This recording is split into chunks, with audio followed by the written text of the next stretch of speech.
Antoine Semenyo, from a £10 million signing to a potential £75 million blockbuster transfer. Bournemouth's bulldozing forward has turned heads all season, and now the Premier League's elite are circling. But the question is he ready for the next level? Can he really command that kind of fee? And which Big Six club would suit him best?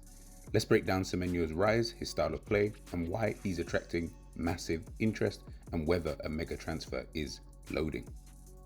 Semenyo's journey to this point hasn't exactly been what we would call straightforward. From non-league beginnings and Bristol City development to shining on the Premier League stage with Bournemouth, he's proved that he can rise through the levels. This season, he's been a standout for the Cherries, strong, relentless, and direct. 2024-25 has seen him evolve from a non-league player who's rose through Bristol City into one of the most physically dominant forwards in the league. Now, with 10 goals and 6 assists and countless key involvements, he's been one of Bournemouth's bright sparks this season, and he's doing it all with flair and ferocity.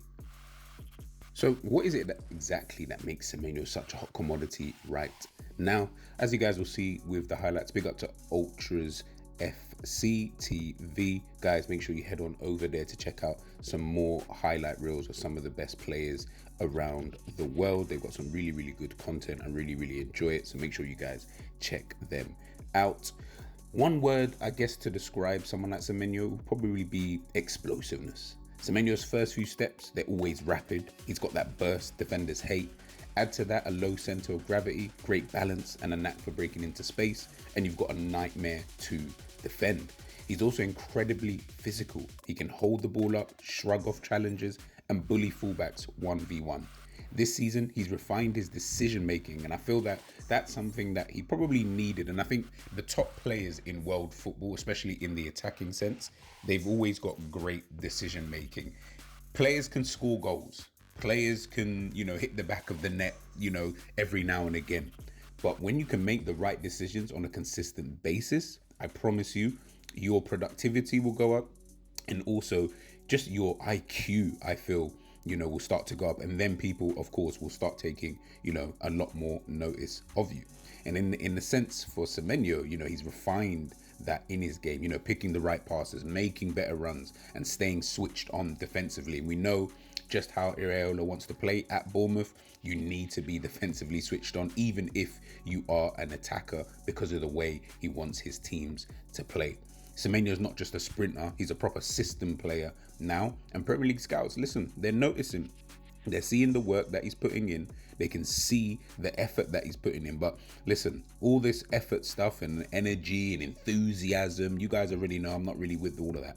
There needs to be some quality come the end of it. And I feel that Semenyo is starting to show that kind of ability.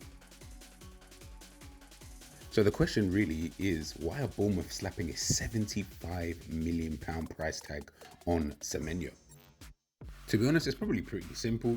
They've seen some of the deals that we've seen this summer. I'm talking about, players like Dominic Solanke, formerly of Bournemouth, of course, moving to Spurs. Previously, we've obviously seen, what Ivan Toney went to Saudi for. And then, of course, even teams like Brighton, the amount that they're even asking for players like Ferguson, is absolutely astronomical.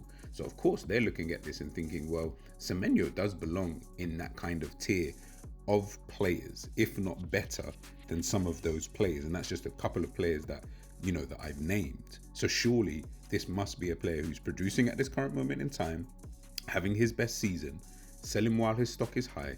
And if his stock is high at this moment in time, 75 million doesn't really seem like a lot of money, I guess.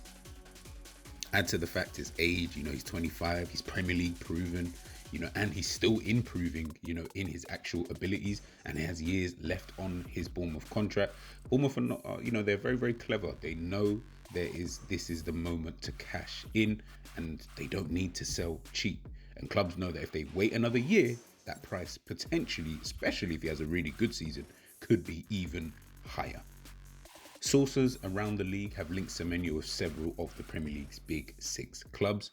Liverpool, for example, they're looking, for someone to potentially come in who can come on the flanks, whether that be on the left, whether that be on the right, to rotate with Mohamed Salah. Arsenal, of course, they need a bit more firepower off the bench and directness in their final third. Chelsea, we already know what Chelsea are like. They're always on the hunt for Premier League ready attackers. Heck, even Manchester United have been recorded with an interest in Semenyo recently. He fits the modern profile. He's got the high intensity, counter pressing forward who can score, assist and cause chaos. The interest is real and growing, and when multiple big six clubs are circling, 75 million starts to make a little bit more sense.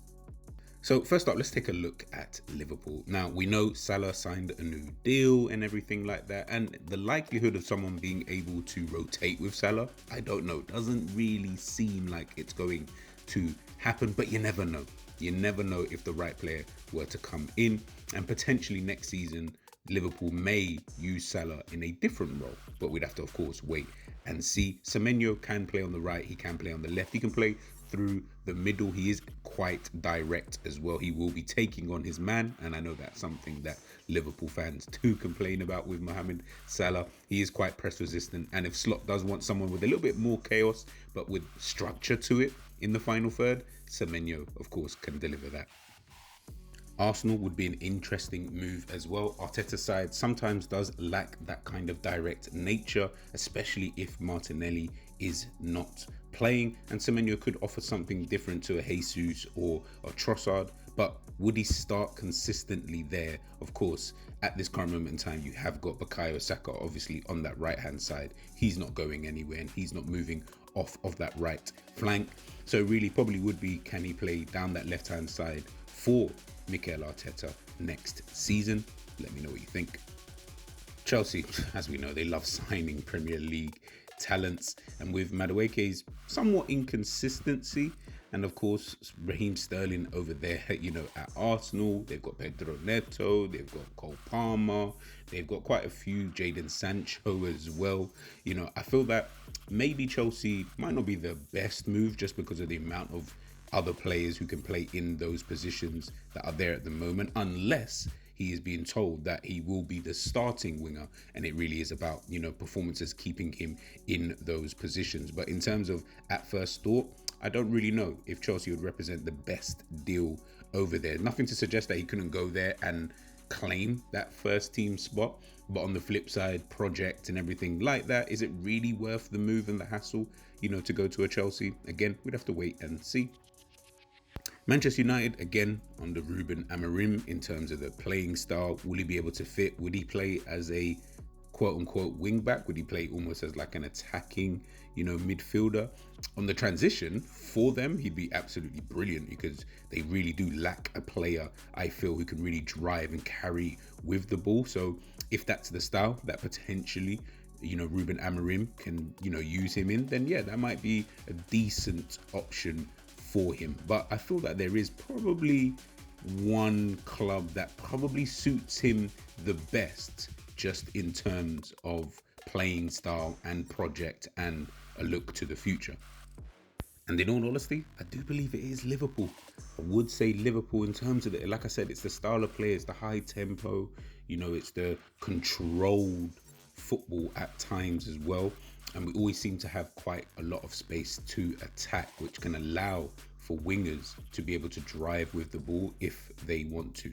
So I feel that maybe Liverpool might represent the best move. But again, I'm not Semenyo. I don't know what Liverpool are potentially looking for in a winger. Does he fit the profile that Arne Slot wants? Who knows? We'll just have to wait and see. Antoine Semenyo's rise is one of the Premier League's best stories, and now it feels like the next chapter is coming. He's ready to level up. Is 75 million a fair price? That's debatable, but if Bournemouth do get that kind of offer, it will be the biggest sell in their history. The question is, which club will take the gamble, and will Semenyo level up or level out? Let me know in the comments, guys. Where should Semenyo go? Is he ready for the big six? And would you pay that kind of fee for someone like Semenyo? Don't forget to like, share, and subscribe. to the channel, and I'll catch you guys in a bit. Peace.